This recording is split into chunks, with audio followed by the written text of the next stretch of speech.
Hi, welcome to this edition of On Tap, presented by FCSI the Americas. I'm Wade Kaler, Executive Director. On Tap this week, I have the honor of introducing a new FCSI member to the community. He's a renowned chef and philanthropist. Please welcome the founder and chief culinary officer of Further Culinary Group, Chef Chris Aquilino. Hey, Chris, welcome to the show. Hey, thanks so much, Wade. Appreciate you having me. Absolutely. Well, first, welcome to the FCSI consultant family. You're probably the newest member we've ever had on the show as far as joining and then being on the show. So it randomly worked out pretty well. So this is very exciting for me.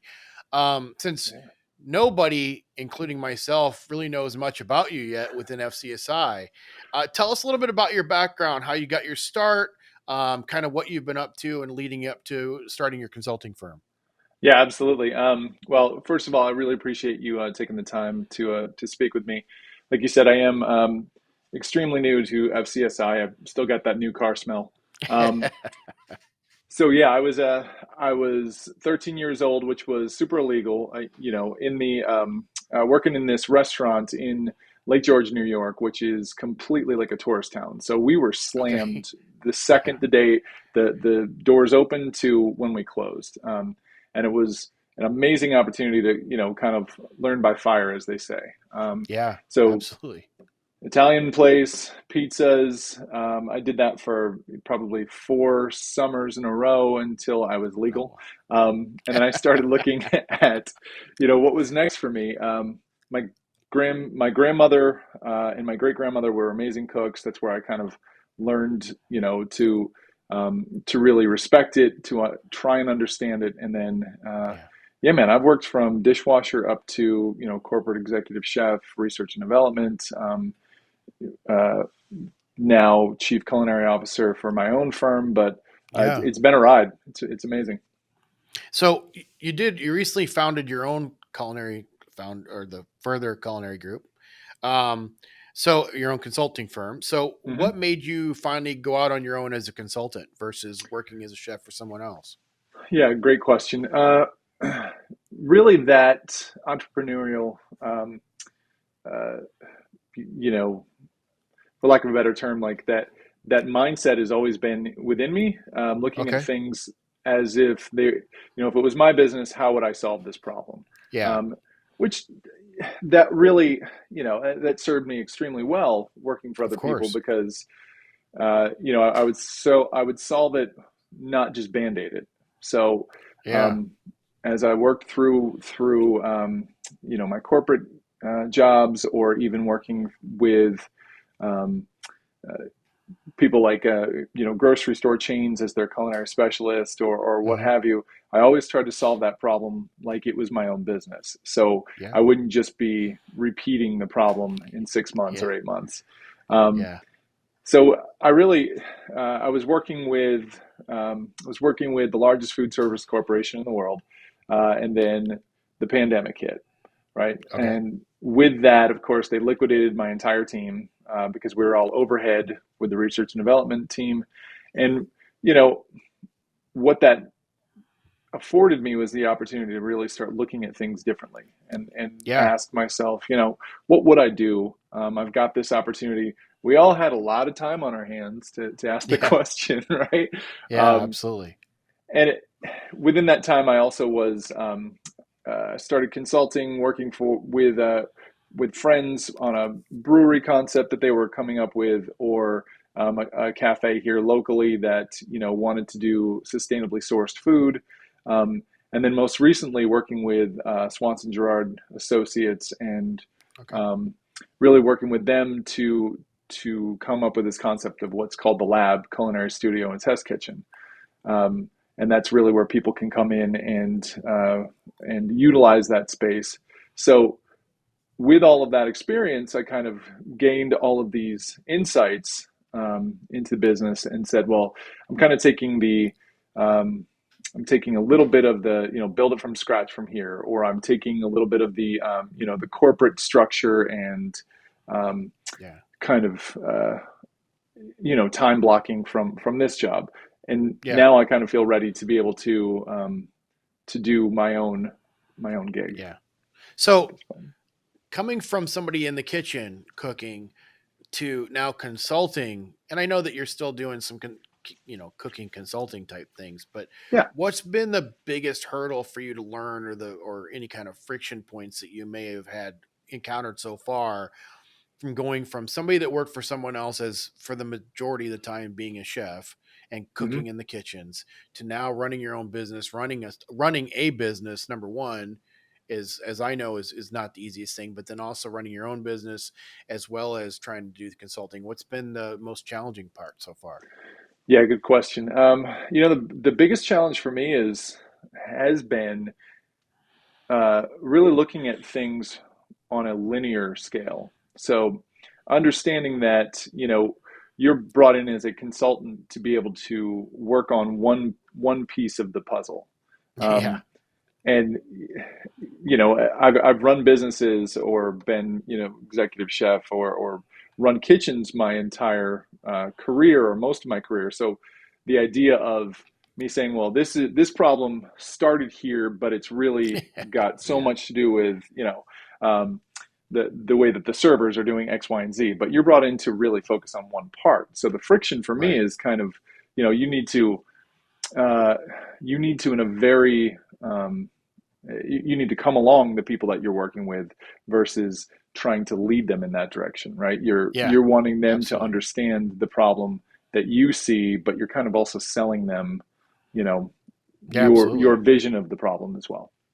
Absolutely. Well, you mentioned something about the previous employer. I'll bring it out. It's during your time with Compass Group. Hmm. You helped lead a lot of sustainability initiatives that they had going on. And I know in some countries, I was just in a meeting in London a few weeks ago where they were talking about all plastic being banned in some countries and some other things going on. Where is the food landscape going today in terms of sustainability here in the United States? And what do you Sure. tell your clients to do to prepare for those changes that may be coming their way? Yeah, amazing question, and like honestly, it could not be more timely.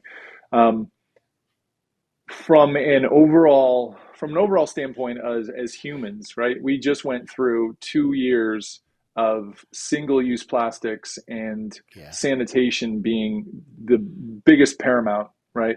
Being Hmm. from sanitizing wipes all the way down to the COVID single-use plastic tests, right? So Yeah. we have, in my opinion, kind of backpedaled 20 years with regards Yeah. to sustainability. And yes, it was needed. I'm not going to say that it wasn't.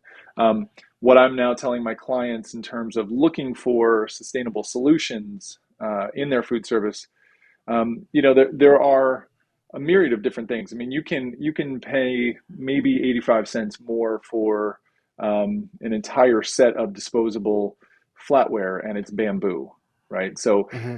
Right. utilizing that and understanding that most of it is storytelling to your guest, letting them know that hey, we're making decisions that are going to be impactful for the sustainability and better for our planet. So you may see Right. an increase in some of our food costs, but we want you to understand, or goods cost and the final cost to them, but we want you to understand that cost has a definite solution in mind. So Yeah. as you're replacing those single-use plastics, you can really create raving fans by not only telling them why you're changing, and yes, Right. there might be um, some expense that's passed on to them, but why you're looking more so to save the planet and less at gross profit margin, right? Right. And as you do that, and as we know, more and more people are looking at um, what the CEOs of companies, uh, what their personal philosophies are, and they're choosing to do business with them. So Correct. Yeah.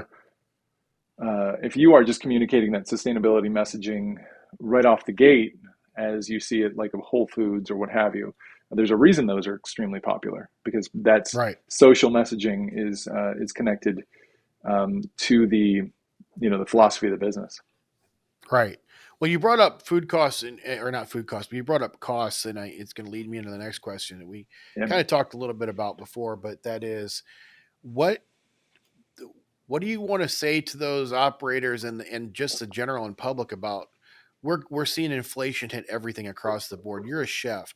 I don't have a lot of chefs as members of FCSI. There's a Hmm, handful of them, but now that I've got a chef on season right now when it's actually hitting us, what is inflation going to do to the kitchen leading up to the next 6 months, 12 months? And what would you tell your clients to be prepared for?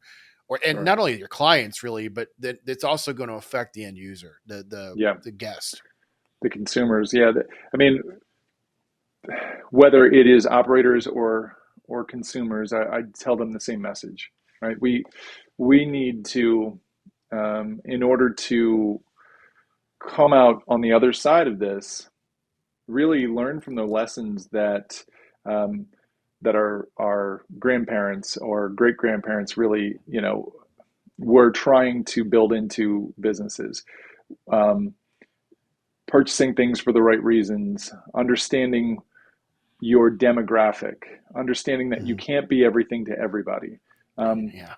so part of that falls on the operator. The other part is, as I said, having that relationship with your clientele, with your consumers, being transparent with what's happening within your supply chain, being Yeah. transparent with what's happening with your costs, and understanding that that is going to somewhat affect if some of your diners, continue to utilize you, but the ones that are really looking for uh, an amazing experience are still going to be there. And the biggest thing that I can say about that is we as food service operators, and I'll speak directly from a chef standpoint, we need to get more creative. We need to get we need to look at smart menuing from not as just a tactic that we utilize in Mhm. order to put the heroes and the dogs in a certain place on a menu, but we need to be looking at secondary cuts of meat, center of the Right. plate items that we've all seen this veg centric movement really Right. from the West Coast coming across, but that's no longer going to be an option or utilizing meat uh, as a garnish versus as the center of the Yeah. plate is going to be one way to combat that. So you don't get a Yeah. $15 lunch special Yeah. or $20 lunch special. We're going to have to start looking at those and that part, um, Absolutely. those opportunities. Very good. Very good. So, what part of consulting so far in your career do you find the most rewarding? What's Yeah, really gotten you excited? great question. Um, I'm kind of a geek all the way across the board, so I love working with architects, and I love really looking at the ergonomics of the kitchen and how Mhm. I think I told you before, when I was younger, seeing that dance and how that really works within a Yeah. kitchen, but now that I've studied it and I really understand how that dance needs to be not just one person. It needs to be multiple people within a kitchen, and the Yeah. ergonomics of that, um, the the efficiencies built into that, all of the new technology that's out today that you can literally uh, do most of your techniques, braising, grilling, frying, in one ventless piece of equipment.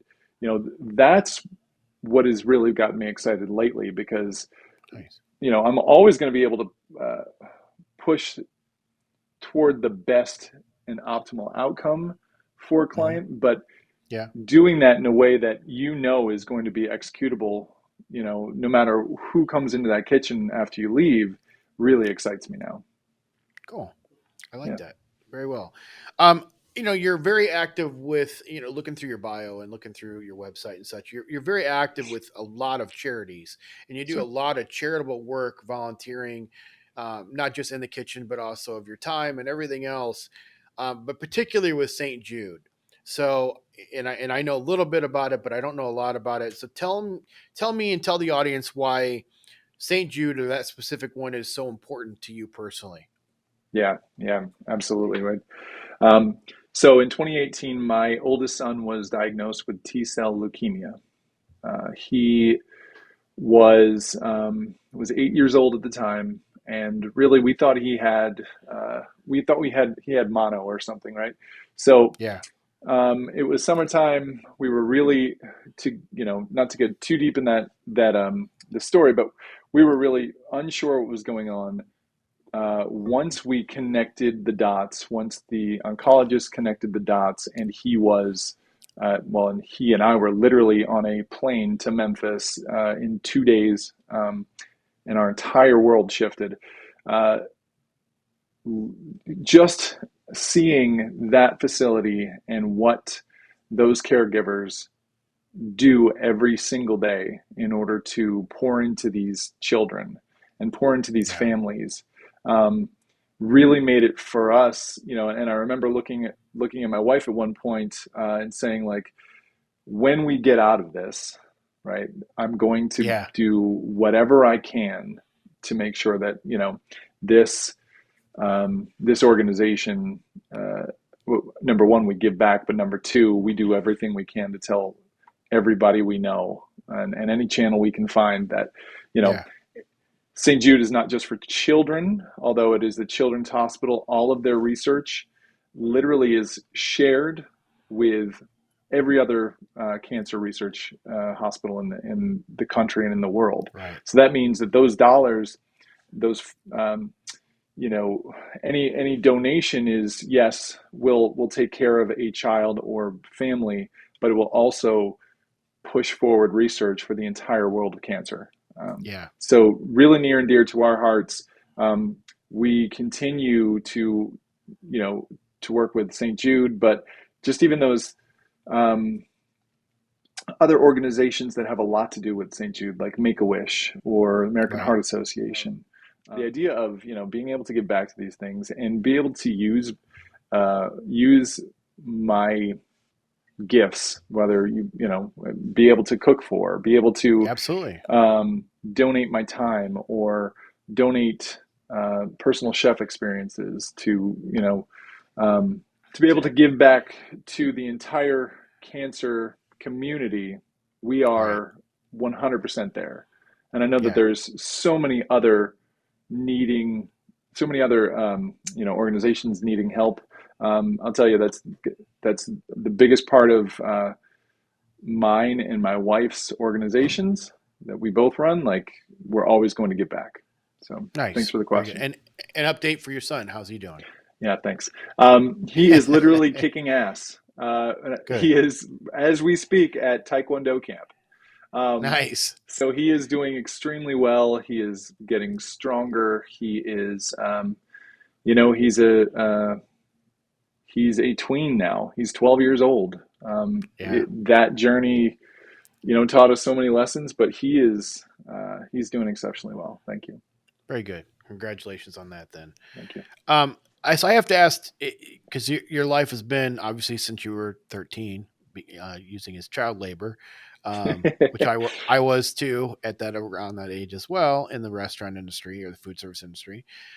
If you had not chosen a career in the food service industry, you can't do anything in the food service industry. What do you think you would have done? That's a good question. Well, um, I remember when I was 4, I wanted to be a fireman. Um, Okay. but I actually, so as I was coming up in the kitchen, I was also learning how to sculpt, learning how to paint. Um, and I actually have a bachelor in fine arts Yeah. in And sculpting, sculpture. correct?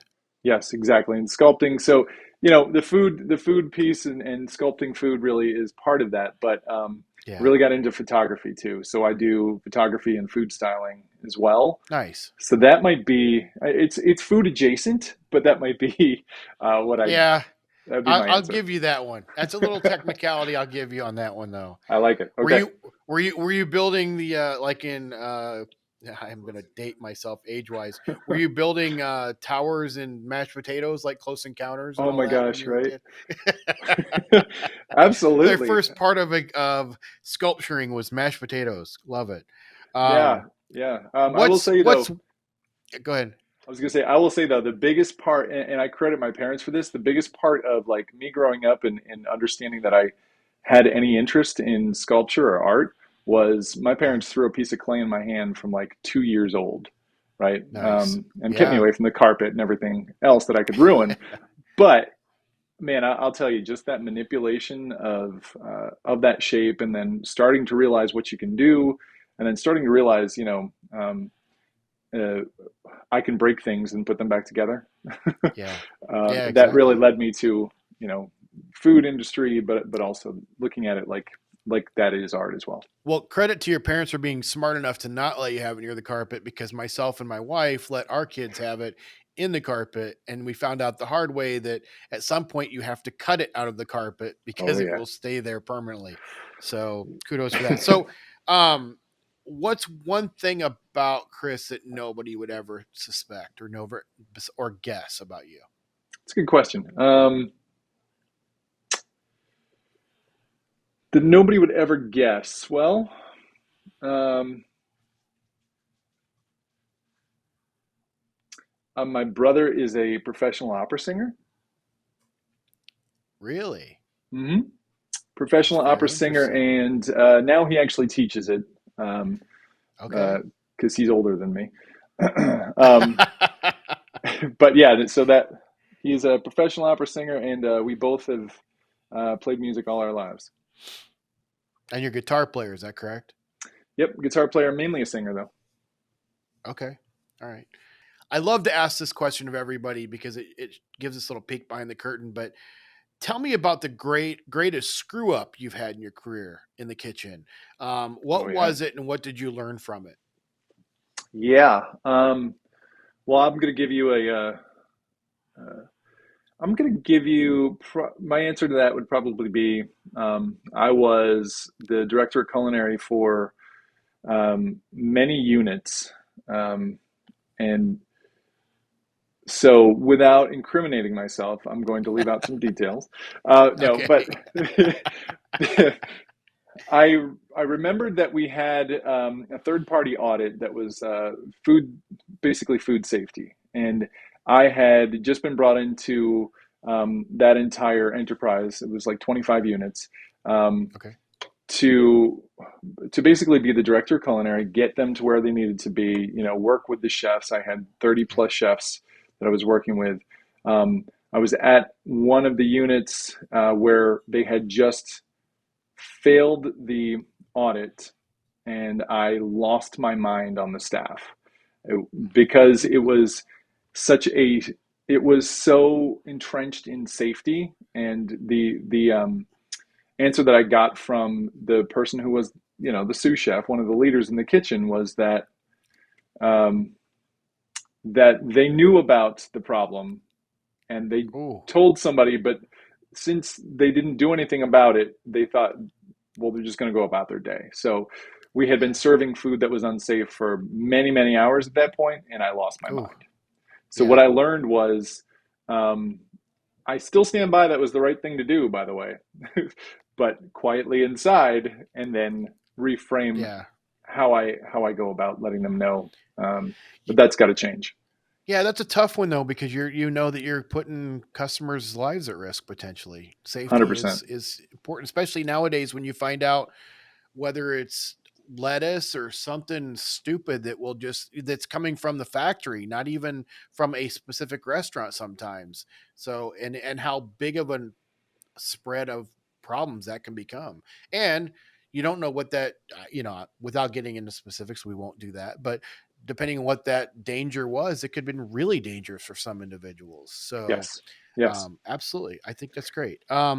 So last serious question, I guess we'll say, is what one piece of advice do you give to somebody thinking about getting into either the food service industry as a whole or both even, or in the food service consulting side?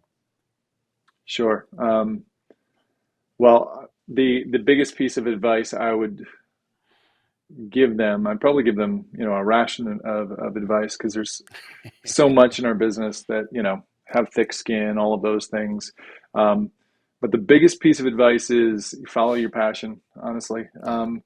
follow your passion and your purpose, and you'll never feel like you're working a day in your life. I mean, Yeah.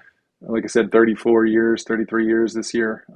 I still absolutely love cooking for people, and I love the creativity and the artistry of what I do, and I also Yeah. love the coaching that goes along with consulting and Yeah. helping people. Yeah, absolutely. That's awesome. Great.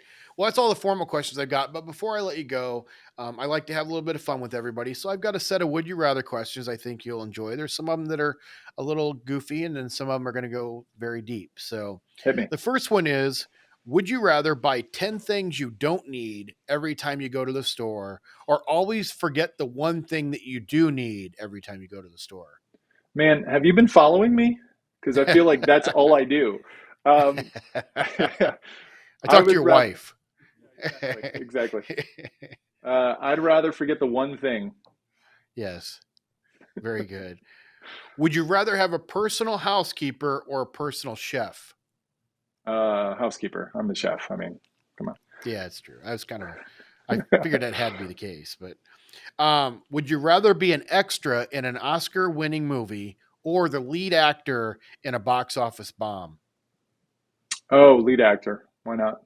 More lessons to be learned. Absolutely.